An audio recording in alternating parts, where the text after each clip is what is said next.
করে দেব। তাহলে আমরা শুরু করছি ইলেকট্রন বিন্যাস। ঠিক আছে, তাহলে ইলেকট্রন বিন্যাস থেকে দেখো, সর্বপ্রথম আমরা ইলেকট্রন বিন্যাসটা ভালোভাবে শিখব, এটা আমাদের পারপাস।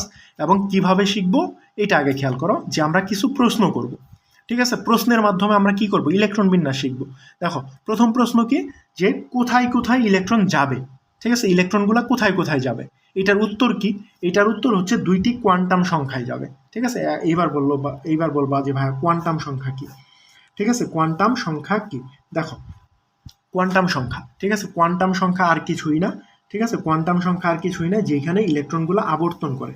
ঠিক আছে, যেখানে ইলেকট্রনগুলো আবর্তন করে সেটাই মূলত কোয়ান্টাম সংখ্যা বা কোয়ান্টাম কক্ষপথ। বোঝা গেছে ব্যাপারটা, যেখানে ইলেকট্রন আবর্তন করে।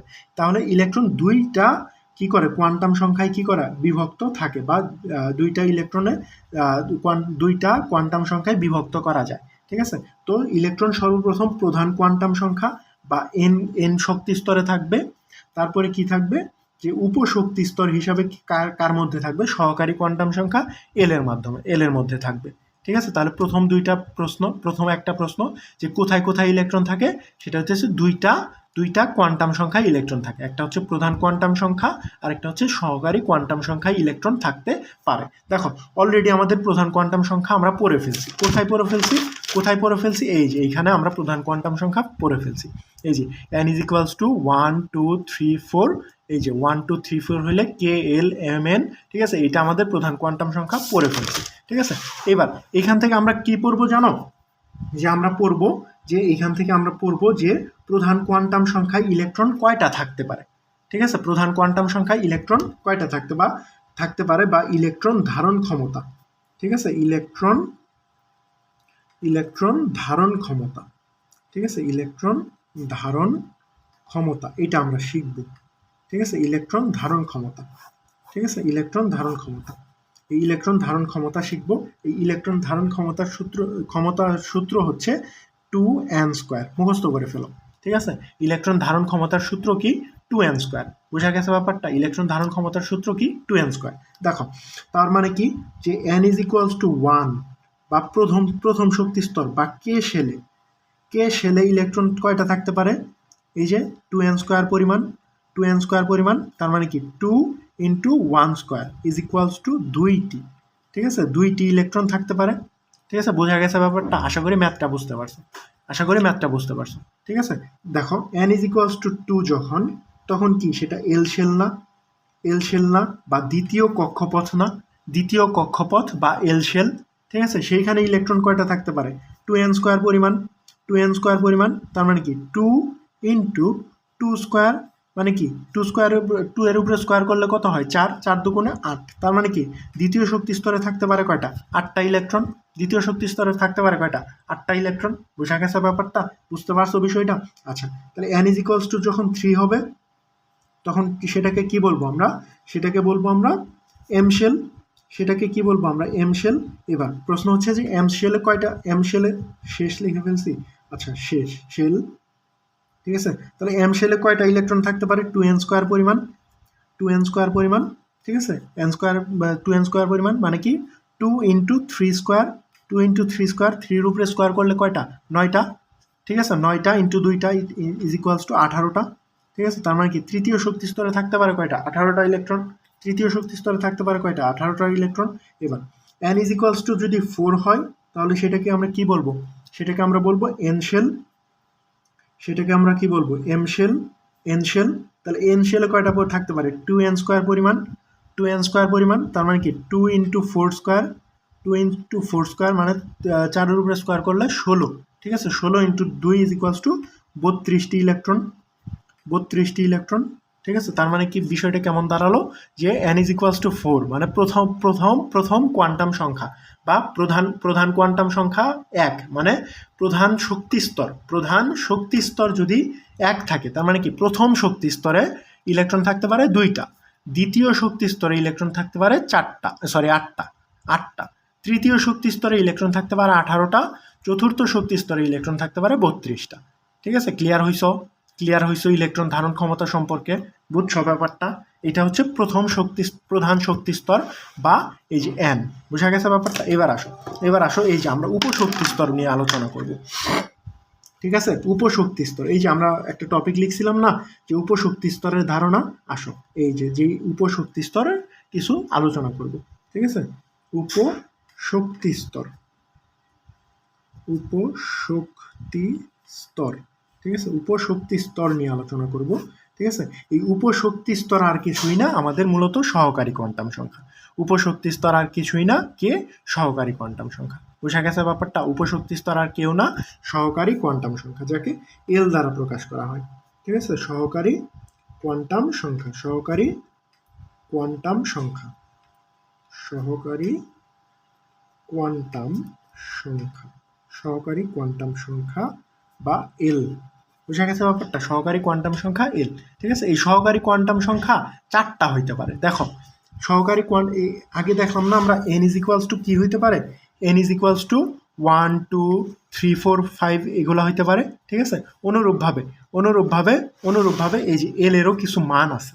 ঠিক আছে, এল এরও কিছু মান আছে। ঠিক আছে, মান, এল এর কিছু মান আছে, এল এর মান দেখবো আমরা। ঠিক আছে, এল এর মান 0 থেকে শুরু হয়, 0 1 0 1 2 3, এই কয়টাই আমরা শিখবো। আরও আছে কিন্তু আমরা এই কয়টাই শিখবো। ঠিক আছে, এই কয়টাই আছে আমরা শিখবো। ঠিক আছে, যেমন ধরো এন ইজ ইকুয়ালস টু যখন আমরা 1 বলছিলাম তখন K shell, N is equals to যখন 2 বলছিলাম তখন L shell, N is equals to 3 যখন বলছিলাম M shell, N is equals to 4 যখন বলছিলাম এন শেল বলছি। ঠিক আছে, এই ক্ষেত্রে যখন আমরা এল ইজ ইকুয়ালস টু 0 বলবো তখন সেটাকে আমরা বলবো এস বা শার্প। এই যে এস বা শার্প বলবো। ঠিক আছে, শার্প বা এস অরবিটাল বা এস উপশক্তি স্তর বলবো। ঠিক আছে, এস উপশক্তি স্তর বলবো। এইবার বলো এইখানেও তাহলে একটা ইলেকট্রন ধারণ ক্ষমতা থাকবে। ঠিক আছে, ইলেকট্রন একবারে শিখে ফেলি আমরা, ইলেকট্রন ধারণ ক্ষমতা থাকবে একটা, ইলেকট্রন ধারণ ক্ষমতা থাকবে, ইলেকট্রন ধারণ ক্ষমতা থাকবে। এই ইলেকট্রন ধারণ ক্ষমতা কিভাবে থাকবে, যে এই যে 2 × 2l + 1, এই যে এই সূত্রের মাধ্যমে থাকবে। আগে কিভাবে থাকলো, আগে থাকলো 2n² দ্বারা, এখন থাকবে 2 × 2l + 1, 2 × 2l + 1, 2 × 2l + 1, 2 × 2l + 1 এইটা দ্বারা। তার মানে কি এস ইজ ইকুয়ালস টু যখন মানে এল ইজ ইকুয়ালস টু যখন 0 তখন শার্প বা এস অরবিটাল, এই এস অরবিটালে কয়টা ইলেকট্রন থাকতে পারে, দেখো 2 × ঠিক আছে 2 × এল এর মান কত, 0 প্লাস হচ্ছে 1। ঠিক আছে, তাহলে কি বলতে পারি, 2, এই যে এই পুরা অংশ 0 হয়ে গেল না, এই পুরা অংশ 0 হয়ে গেল, পুরা অংশ 0 হয়ে গেলে এটা বাদ থাকে কি 1, তার মানে কি 2 × 1 ইজ ইকুয়ালস টু 2টি ইলেকট্রন। ঠিক আছে, তার মানে কি এস এ ইলেকট্রন থাকতে পারে কয়টা, সর্বোচ্চ 2টা ইলেকট্রন। বোঝা গেছে ব্যাপারটা, এস এ সর্বোচ্চ কয়টা ইলেকট্রন থাকতে পারে, 2টা ইলেকট্রন। বুঝতে পারছো বিষয়টা, বুঝতেছো তুমি, ক্লিয়ার হইতেছো? ঠিক আছে, ক্লিয়ার হইতেছো? দেখো খুবই ইম্পর্টেন্ট টপিক। ঠিক আছে, এইটা না বুঝলে তুমি ইলেকট্রন বিন্যাস পারবা না। ঠিক আছে, আর ইলেকট্রন বিন্যাস হচ্ছে রসায়নের মা বলতে পারো তুমি, ইলেকট্রন বিন্যাসকে রসায়নের মা বলতে পারো, এতটা গুরুত্বপূর্ণ। ঠিক আছে, তাহলে একটু মনোযোগ দাও। ঠিক আছে, একটু মনোযোগ দাও। তাহলে এল ইজ ইকুয়ালস টু যখন 0 তখন সেই অরবিটাল বা উপশক্তি স্তরকে আমরা বলতেছি শার্প উপশক্তি স্তর, যেটাকে এস দ্বারা প্রকাশ করা হয়। এবং এস এ কয়টা ইলেকট্রন থাকতে পারে, 2টা ইলেকট্রন থাকতে পারে। কিভাবে, এই যে 2 × 2l + 1 আকারে বা এই সূত্রের মাধ্যমে। বোঝা গেছে ব্যাপারটা, বুঝতে পারছো বিষয়টা? আচ্ছা, ক্লিয়ার হইছো? এবার আসো দ্বিতীয় ক্ষেত্রে দেখি, এল ইজ ইকুয়ালস টু যখন 1, এল ইজ ইকুয়ালস টু যখন 1 তখন সেটাকে আমরা বলবো পি বা প্রিন্সিপাল, পি বা প্রিন্সিপাল বা পি। এই পিতে কয়টা ইলেকট্রন থাকতে পারে, পিতে কয়টা ইলেকট্রন থাকতে পারে, 2 × 2l + 1 পরিমাণ, 2 × 2l + 1 পরিমাণ। তাহলে দেখো 2 তো থাকলো, এইবার 2, এল এর মান কত এখানে 1 না, তাহলে বসাও 1 + 1। বোঝা গেছে ব্যাপারটা? তাহলে 2 × 1 বসালে কত হয়, 2, আর এক যোগ করো তাহলে 3, তার মানে কি 6টি ইলেকট্রন থাকতে পারে, 6টি ইলেকট্রন থাকতে পারে। এইখানে থাকলো কয়টা, 2টা ইলেকট্রন, এখানে থাকলো কয়টা 6টা ইলেকট্রন। বোঝা গেছে ব্যাপারটা? তার মানে কি এসে থাকতে পারে কয়টা, এসে থাকতে পারে 2টা ইলেকট্রন, পিতে থাকতে পারে কয়টা 6টা ইলেকট্রন। বুঝতে পারছো বিষয়টা, মিলাইতে পারতেছ? এবার আসো L ইজ ইকুয়ালস টু যদি 2 হয়, ঠিক আছে, L ইজ ইকুয়ালস টু যদি 2 হয় সেটাকে আমরা কি বলবো? ডিফিউজ বা ডি অরবিটাল। তাহলে ডি ইলেকট্রন থাকতে পারে কয়টা? 2 × 12 + 1 পরিমাণ, 2 × 12 + 1 পরিমাণ, ঠিক আছে, 2 × 12 + 1 তার মানে কয়টা? 2 ইন্টু, ঠিক আছে, 2, এল এর মান কত এখানে? 2, এল এর মান কত এখানে? 2 প্লাস 1 ইজ ইকুয়ালস টু কত হইতেছে? 2 থাকতেছে ইন্টু 2 × 2 তার মানে কি 4, 4 আর 1 5, 2 × 5 ইজ ইকুয়ালস টু 10টি। তার মানে বিষয়টা কেমন দাঁড়ালো যে আমাদের এলে ইলেকট্রন থাকতে পারে কয়টা? এল ইজ ইকুয়ালস টু 2 যখন, তখন ডিতে ইলেকট্রন থাকতে পারে কয়টা? 10টা। ডিতে ইলেকট্রন থাকতে পারে কয়টা? 10টা। বুঝতেছো বিষয়টা? বুঝতেছো? ক্লিয়ার হইছ? এবার আসো এল ইজ ইকুয়ালস টু যখন 3 তখন সেটাকে আমরা বলতেছি ফান্ডামেন্টাল, ঠিক আছে, সেটাকে আমরা বলতেছি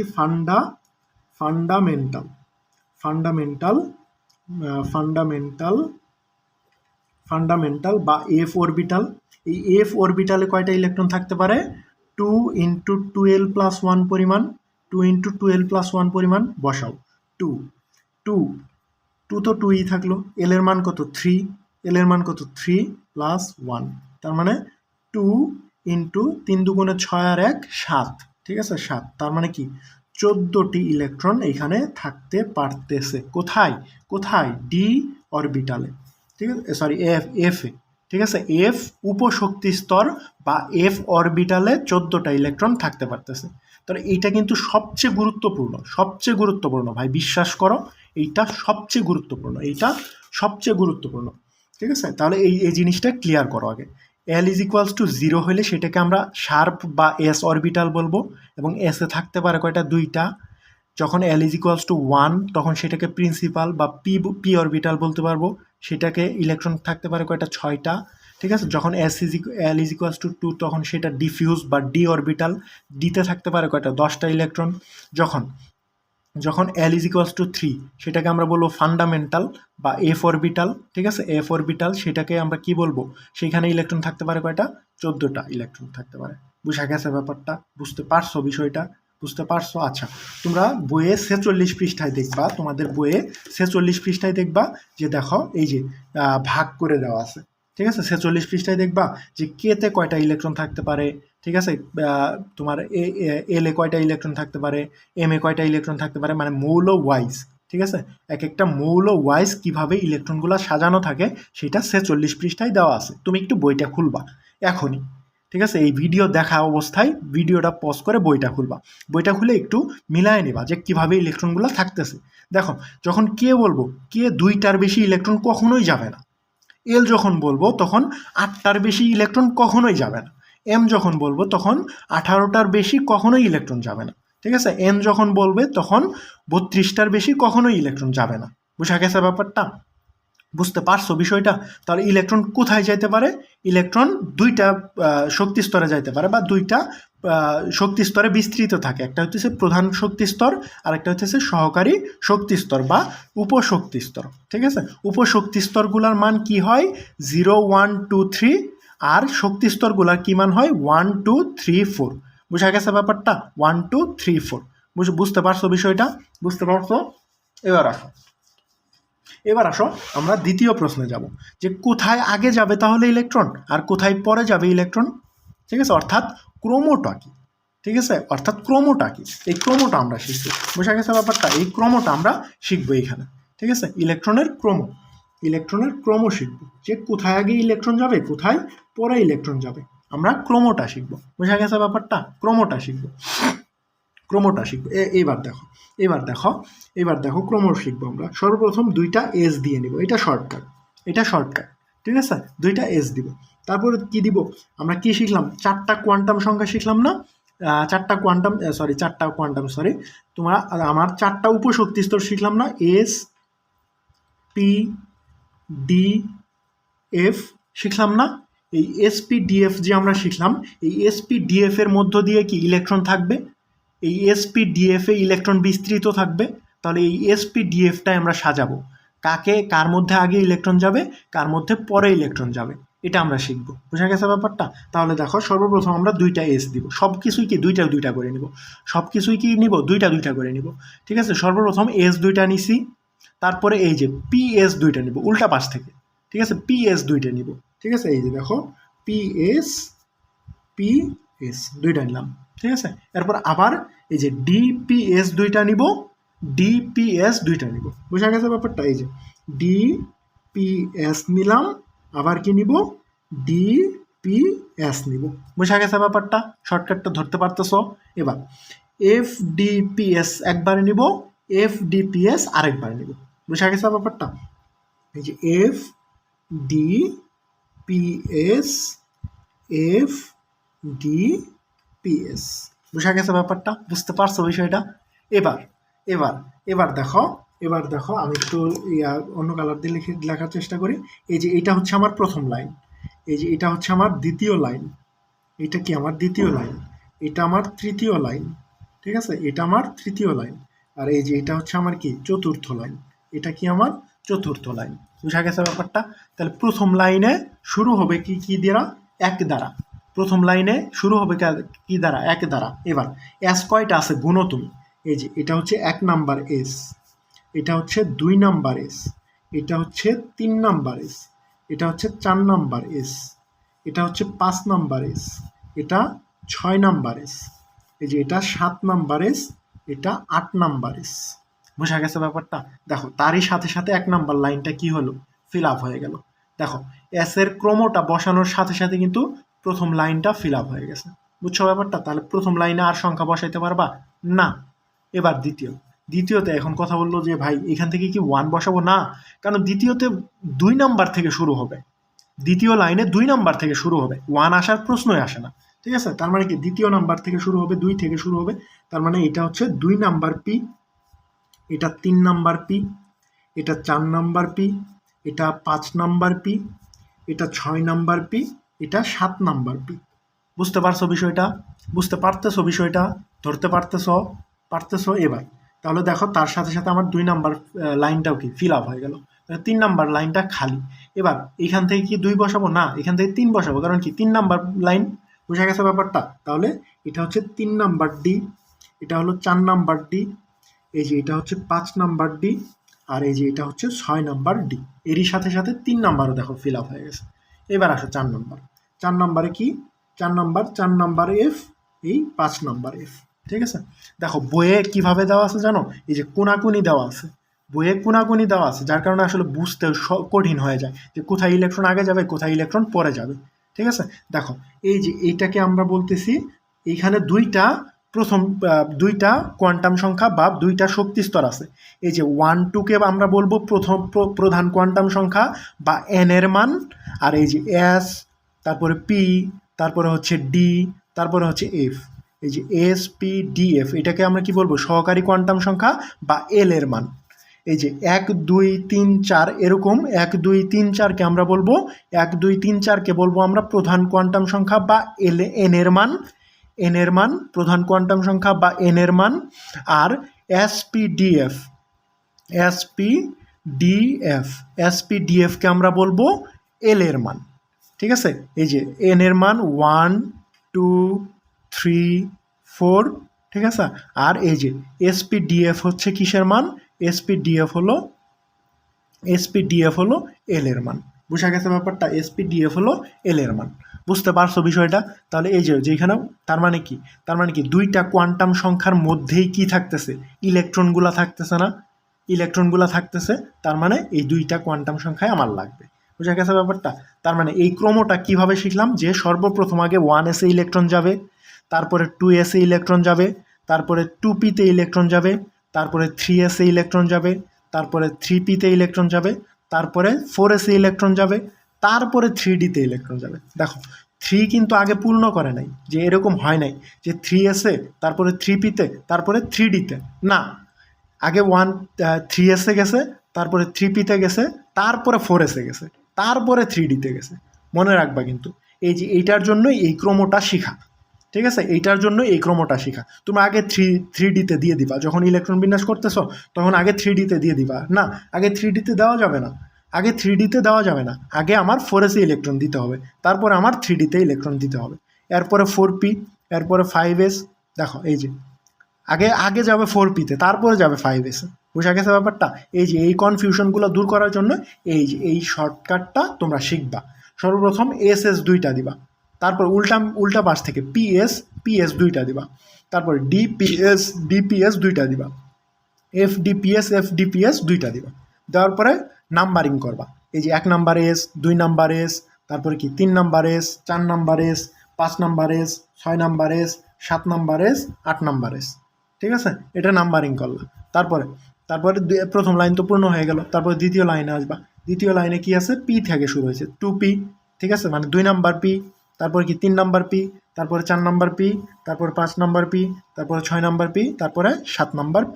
ক্লিয়ার হয়ে গেল, ঠিক আছে। এরপরে 3 নাম্বার লাইন, 2 নাম্বারটা ক্লিয়ার হয়ে গেল। এবার 3 নাম্বারটা, 3 নাম্বার D, ঠিক আছে, 4 number D, 5 number D, 6 number D, ঠিক আছে, 3 নাম্বারও ক্লিয়ার হয়ে গেল।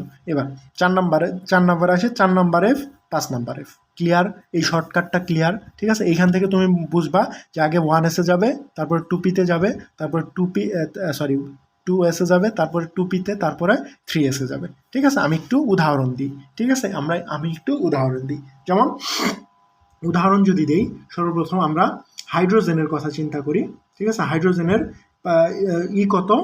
1, ঠিক আছে, তাহলে 1। তাহলে সর্বপ্রথম কোথায় যাওয়ার কথা? 1s-এ যাওয়ার কথা না? তাহলে 1s-এ দিই, ঠিক আছে। 1s-এ এই যে একটা ইলেকট্রন, কারণ কি হাইড্রোজেনের পারমাণবিক সংখ্যা কত? একটা, তার মানে প্রোটন সংখ্যাও একটা, ইলেকট্রন সংখ্যাও একটা। রাদারফোর্ড বলে গেছে প্রোটন সংখ্যাও একটা, ইলেকট্রন সংখ্যা একটা, তাহলে 1s লিখতে হয়। তাহলে 1s-এ কয়টা ইলেকট্রন যাবে? একটা ইলেকট্রন যাবে। বোঝা গেছে ব্যাপারটা? এবার আসো হিলিয়ামের কথায়। তাহলে দেখো 1s2, হিলিয়ামের ইলেকট্রন বিন্যাস 1s2, কারণ কি এই যে 1s-টা পূর্ণ হবে। তারপরে দেখো লিথিয়ামের কথায় যদি আসি আমরা, ঠিক আছে, লিথিয়ামের কথায় যদি আসি, তাহলে 1s2, তারপরে কোথায় যাবে ইলেকট্রন? 2s-এ যাবে, ঠিক আছে, 2s1। এই যে দেখো লিথিয়ামের 3 পূর্ণ হয়ে গেল। বোঝা গেছে ব্যাপারটা? বুঝতে পারছো বিষয়টা? তো এই যে এইভাবে ইলেকট্রন বিন্যাসগুলা করে নিতে হবে। বোঝা গেছে ব্যাপারটা? আমি করে দিচ্ছি, সমস্যা নাই। লিথিয়াম, হাইড্রোজেন, হিলিয়াম, লিথিয়াম, ঠিক আছে, তারপরে কি বেরিলিয়াম কত? 4। ইলেকট্রন বিন্যাস কেমন হবে? যে 1s2, তারপরে 2s2, ঠিক আছে, 2s2, কারণ এস ইলেকট্রন থাকতেই পারে দুইটা, ঠিক আছে। আমরা দেখলাম না, এই যে এখানে দেখলাম না যে এস ইলেকট্রন থাকতেই পারে দুইটা, তার মানে কি এসে দুইটা যাওয়ার পরে তারপরে 2s-এ যাবে। বুঝা গেছে ব্যাপারটা? এবার আসো লিথিয়াম, তারপরে কি বেরিলিয়াম, তারপরে হচ্ছে বোরন হচ্ছে 5, ঠিক আছে, বোরন হচ্ছে 5। কিভাবে যাবে? 1s2, তারপরে 2s2, ঠিক আছে, কয়টা হলো? 4টা। এরপরে কোথায় যাবে? 2p-তে ইলেকট্রন যাবে। দেখো প্রথমে 1s, তারপরে 2s, তারপরে 2p, ঠিক আছে, 2p। এখন কথা বলতে পারো এখানে 2s-এ কি আরও দেওয়া যাবে? s-এ কি আরও দেওয়া যাবে? না, s ইলেকট্রন থাকতেই পারে দুইটা। বুঝছো ব্যাপারটা? s ইলেকট্রন থাকতেই পারে দুইটা, তাহলে পরবর্তী ইলেকট্রনগুলোকে 2p-তে যাবে, ঠিক আছে, 2p1, ঠিক আছে, এইভাবে যাবে। দেখো বড় একটা মৌলের করি, ফ্লোরিন 9 নাম্বার, ঠিক আছে, 9 নাম্বার। তাহলে 1s-এ 2টা, 2s-এ 2টা, কয়টা হলো? 4টা, ঠিক আছে। তারপরে 2p-তে কয়টা যাবে? 5টা যাবে, ঠিক আছে। কেন? কারণ এইখানে 4 আর 2p নিতে পারে কয়টা? 6টা সর্বোচ্চ। এখানে 5টা ইলেকট্রন দিলেই কি 9টা হয়ে যাইতেছে না? 9টা হয়ে যাইতেছে। বুঝছো ব্যাপারটা? তো এটা নির্ভর করবে তোমার প্র্যাকটিসের উপর, তুমি কিভাবে শিখলা বা কিভাবে প্র্যাকটিস করলা। বুঝছো ব্যাপারটা? তাহলে তোমার প্র্যাকটিসের উপর নির্ভর করবে যে কিভাবে শিখলা বা কিভাবে তুমি প্র্যাকটিস করে শিখলা। বোঝা গেছে ব্যাপারটা? বুঝতেছো বিষয়টা? আচ্ছা।